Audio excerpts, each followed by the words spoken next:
નમસ્કાર, આપ જોઈ રહ્યા છો સ્પાર્ક ટુડે ન્યૂઝ। સુરતમાં ઇકોસેલ પોલીસે 12.63 કરોડના રિસોર્ટ કૌભાંડમાં 3 આરોપીઓને ઝડપી પાડ્યા છે।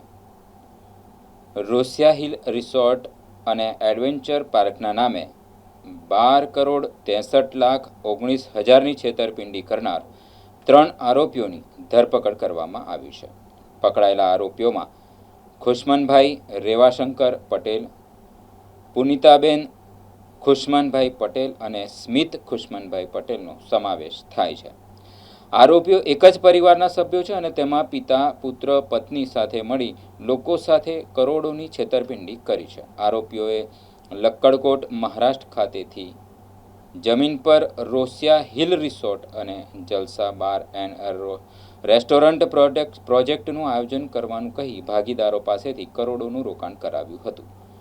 બાદમાં ફરિયાદીને અમુક સમય સુધી નફો ચૂકવ્યા બાદ 5,50,00,000નો નફો ચૂકવ્યો ન હતો ત્યારે આ કૌભાંડ બહાર પડ્યું હતું। બાદમાં ભાગીદારોને રેસ્ટોરન્ટમાં પ્રવેશ બંધ કરી નાખવામાં, નામ બદલી hotel grand carnival permit room and beer bar કરી દીધું હતું। આ કેસમાં આરોપીઓ, ફરિયાદી અને અન્ય ભાગીદારોનું રોકાણ અને નફો મળી 12,63,19,000 ચાઉ કરી ગયા। આ કેસમાં આરોપીઓ સાથે ભરત બાબુરાવ ગાવિત અને યશવંત બાબુરાવ સિરસાટ પણ કાવતરામાં સામેલ હોવાનું તપાસમાં સામે આવ્યું છે।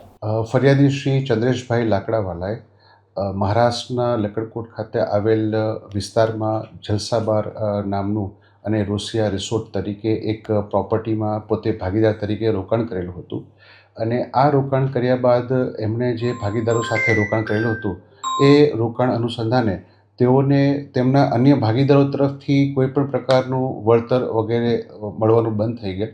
આ અનુસંધાને તેઓએ એમના ભાગીદારો સાથે વાતચીત કરી અને જે કંઈ પોતાના રોકાણ મુજબનું વળતર હોય, પ્રોફિટ હોય એ આપવા માટે તેઓએ જણાવેલ, પરંતુ તેમના અન્ય ભાગીદારોએ આ પ્રકારે કોઈપણ પ્રકારનો એમને રિસ્પોન્સ નહીં આપેલો અને કોઈપણ પ્રકારનું નફામાં તેમણે વળતર નહીં આપતા તેઓએ અત્રે ઇકોસેલમાં ફરિયાદ કરેલી હતી।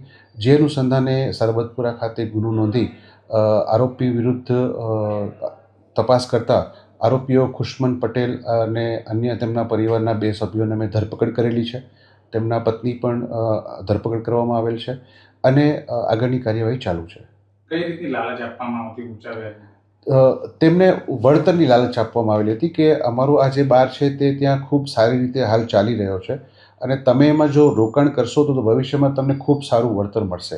આ રીતની લાલચ આપી અને તેઓને ત્યાં ભાગીદાર બનાવવામાં આવેલા હતા, પરંતુ જ્યારે વળતર માટેની વાત ફરિયાદી દ્વારા જ્યારે કરવામાં આવી તો આરોપીઓએ તેઓને કોઈપણ પ્રકારનું વળતર આપેલ નહીં અને તેઓએ જે પોતે રોકાણ કરેલું હતું એ રોકાણની રકમ પણ પરત નહીં આપેલ, જેથી ફરિયાદીએ આ બાબતે ગુનો દાખલ કરાવ્યો। કેટલી રકમની છે?